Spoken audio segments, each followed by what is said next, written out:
Welcome to Salim समी channel. मैं हूं आपका एस्ट्रोलॉजर सलीम समी। अस्सलाम वालेकुम। आज फिर उसी टॉपिक पे बात करेंगे। मार्स और राहु का जो सेम डिग्री वाइज कंजक्शंस था वो अब ख़त्म हुआ। अब मार्स जो है वो है 21 डिग्री के ऊपर और राहु जो है वो 20 और 19 की डिग्री पर आ गया। यानी ये बड़ा ही मुश्किल टाइम था। लास्ट टाइम भी आपको बताने की यही कोशिश की थी कि ये टाइम थोड़ा सा मुश्किल है, इसमें चीज़ें ज़्यादा बिगड़ सकती हैं और ये वबा भी बहुत ज़्यादा हद तक बिगड़ सकती है। वही बताया, आपको बुरा लगा कि जी हम डरा रहे हैं।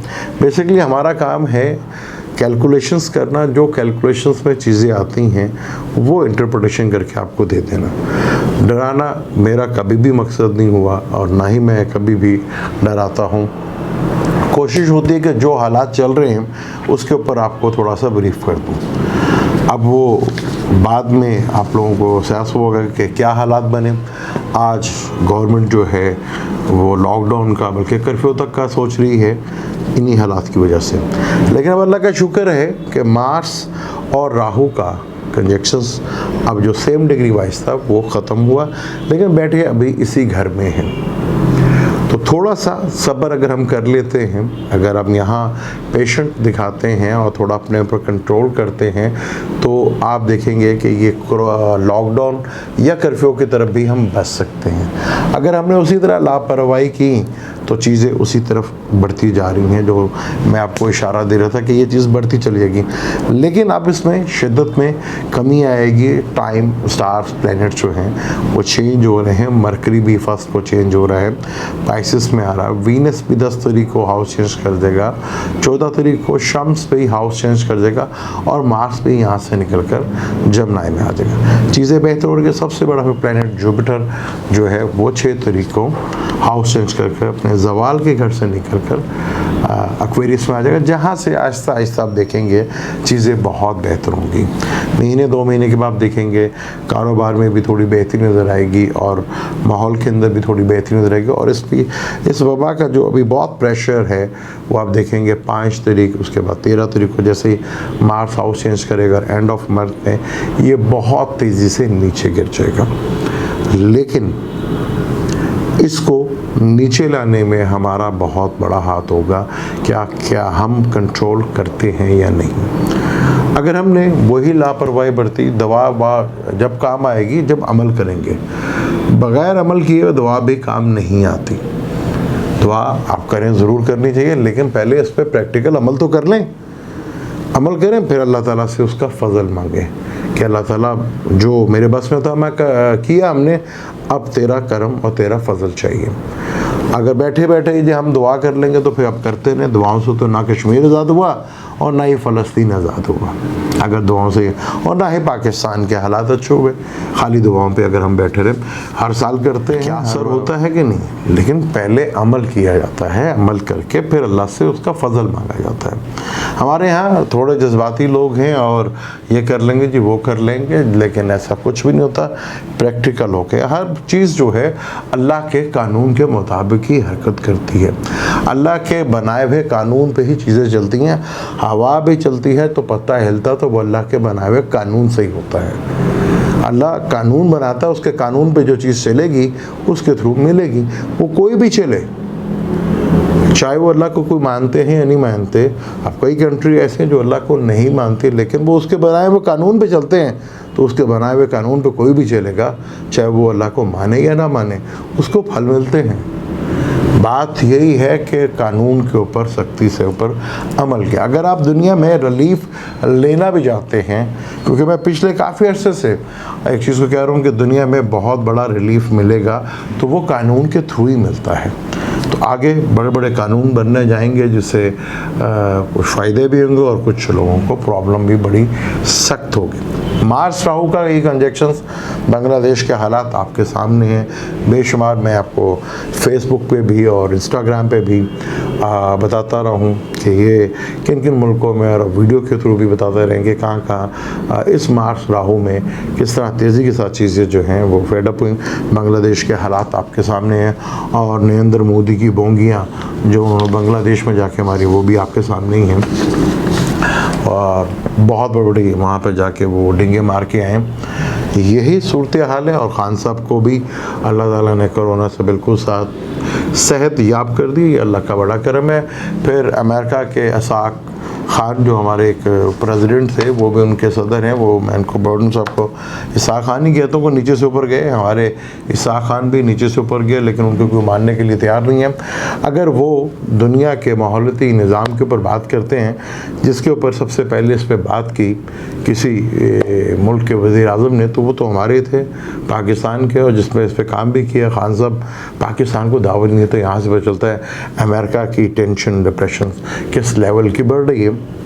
एक अलग टॉपिक है, इसके ऊपर इंशाल्लाह एक अलग टॉपिक बनाएंगे कि पिछली सदी में जिसका आगाज़ ही जंगों से शुरू हुआ था, और मिड में जाके फिर बहुत से मुल्कों ने आपस में यूनियन बना के इत्तेहाद किया, और जो मुल्क टूट गए थे फिर वो दोबारा अगर तोड़ा था किसी ने तो ख़ुद जुड़े। यूएई की ज़िंदा मिसाल है, और बेशुमार मुल्क जो आपस में एक दूसरे से, जर्मनी है वो जुड़े। तो आखिरी 50 सदी इस चीज़ को देखें तो बहुत सी चीज़ें याद आती हैं, लेकिन इसके ऊपर एक अलग टॉपिक करेंगे। अब ये बहुत से लोगों ने कहा कि तीसरी आलमी जंग लग रही है, अल्लाह का शुक्र है कि 21वीं सदी के 21 साल हो गए, अल्लाह ताला का शुक्र है, अब ऐसा कुछ भी नहीं है। इसके ऊपर इंशाल्लाह डिटेल से बात करेंगे दूसरी। लेकिन यहाँ थोड़ा एहतियात कर लें, 13 तारीख को मार्स यहाँ से निकल जाएगा तो चीज़ें बहुत हद तक बेहतर होती जाएंगी। जिस तेज़ी के साथ ये पीक के ऊपर गया था, उसी तेज़ी के साथ ये नीचे भी आएगा। ख़त्म नहीं मैं कह रहा होगा, लेकिन इसकी शिद्दत में बहुत हद तक कमी वाक़ हो जाएगी। जैसे पहले नॉर्मल चल रहा था 22 फरवरी से पहले और मार्च से पहले जो हालात थे नॉर्मल थे, तो यहाँ चीज़ें बहुत आपने देखा कि सख्ती हुई। मास्क ना पहनने के ऊपर अब आपको जेल भी हो सकती है अगर आपने मास्क नहीं पहना।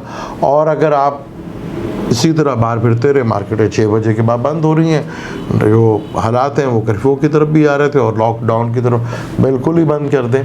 क्या अब हम थोड़ा सा एहतियात करके 6 तारीख के बाद से अब देखेंगे काफ़ी हद तक कमी आएगी, और 13 अप्रैल के बाद से जो मैं बार बार कई वीडियो में बता चुका हूँ कि इसकी शिद्दत जो है वो बहुत तेज़ी के साथ कम होती जाएगी, और स्टार की जो बाकी प्लैनेट्स कंडीशन बेहतर की तरफ जा रही है, चीज़ें आहिस्ता आहिस्ता बेहतर होंगी और चीज़ों में बहुत हद तक जो है वो बेहतर नज़र भी आएंगे। यहाँ हमारा थोड़ा सा पेशेंस जो है वो हमें काफ़ी हद तक जो है वो रिलीफ दिला सकता है।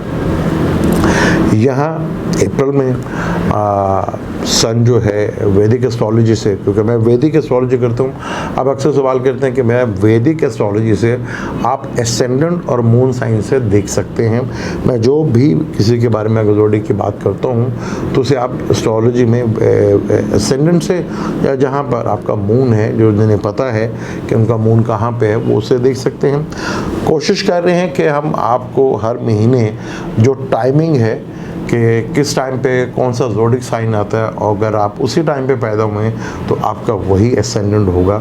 उसे इंशाल्लाह ताला वो जो हम नया चैनल शुरू कर रहे हैं वीकली एस्ट्रो हॉरोस्कोप, उसमें आपको डिटेल से पहले यही कुछ हॉरोस्कोप से पहले यही कुछ डिटेल से बताया जाएगा कि कौन से महीने में और कौन सी तारीख को कोई कितने बजे पैदा हुआ है, तो उस टाइम क्या लगन था। अगर वो इस टाइम पे कोई पैदा हुआ है, अप्रैल में कोई पैदा हुआ है 1 अप्रैल से लेकर 7 अप्रैल तक, तो वो क्या टाइमिंग है।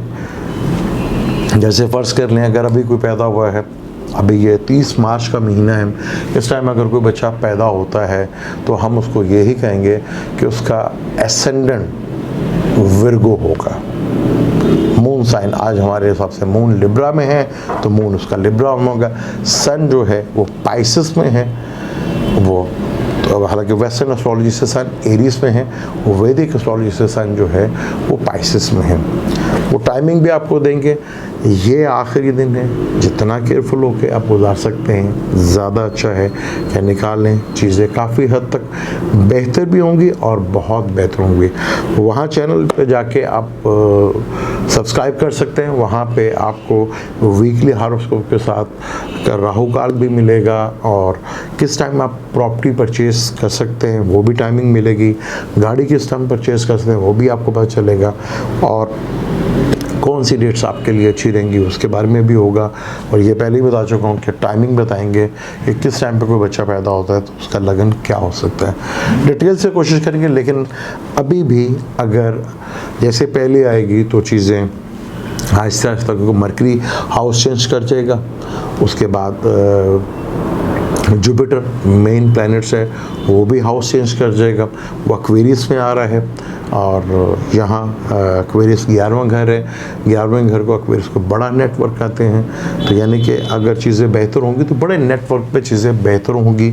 और मार्स राहु का ये कंजक्शन भी ख़त्म हो जाएगा। मार्स का जमनाई में, हालांकि उसका दुश्मन का घर है, वो कैसा रहेगा मार्स का जमनाई का, वो इसी चैनल पे आपको डिटेल से पता चलेगा। 12 जोड़े के लिए उस पर क्या असरात पड़ सकते हैं, क्योंकि मार्स जब बुर्जोजा में आएगा तो उसका दुश्मन का घर है। थोड़ा सा वेट कर लें, चीज़ें बेहतर हो रही हैं। अब मुझे दें इजाज़त, लेकिन जाने से पहले चैनल को सब्सक्राइब कर लीजिएगा और बेल के बटन को ज़रूर दबाइएगा। अल्लाह हाफ़िज़।